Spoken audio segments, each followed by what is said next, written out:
Kaugnay pa rin ang hindi pagsipot ng bise, tuloy lang daw sa pangangalap ng ebidensya ang NBI. Para yan sa binubuo nilang fact-finding investigation at sa isusumiting rekomendasyon sa Justice Department sa unang bahagi ng Enero. Nakatutok si John Consulta.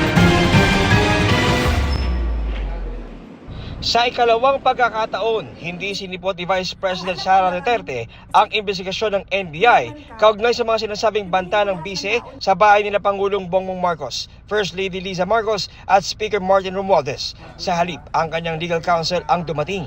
Hindi siya darating ngayon, hindi darating. Yun lang ako, hanggang doon lang ako, hanggang doon lang. Oo. In the future, sir, possible... Kailangan niyo si Judge, no? In the future, possible pa ba siya dumating? In the future, possible pa siya dumating?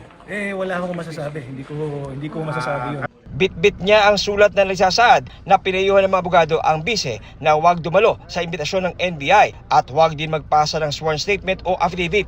Binasa ni NBI Director Jaime Santiago ang bahagi ng sulat.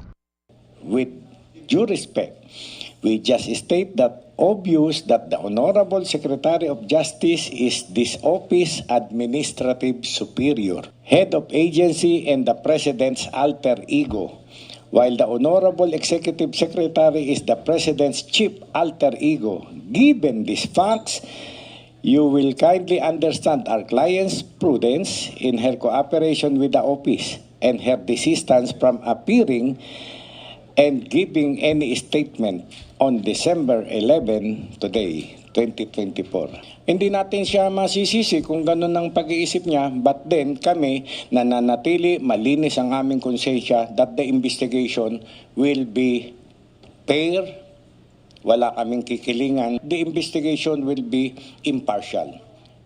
Kami mananatiling NBI ang institusyon na mapapagkatiwalaan ng ating taong bayan. Ayon pa sa NBI, itutuloy nila ang kanilang pangangalap ng ebidensya at inaasahang maisusumite ang resulta ng kanilang fact-finding investigation at recommendation sa DOJ sa unang bahagi ng January. Pero ayon sa NBI, di pa rin nila sinasara ang pinto para sa Vice Presidente.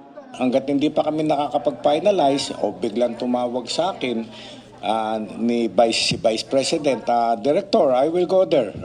Ano pa ba yung mga gusto niyong tanong? Welcome po yun. But we are no longer setting another date for her to appear. Nasa sa kanya na po yun. Sinusubukan pa namin kunan ng pahayag si Executive Secretary Lucas Bersamin at Secretary of Justice Boying Rimulya. Para sa GMA Integrated News, John Consulta, Nakatutok, 24 Oras.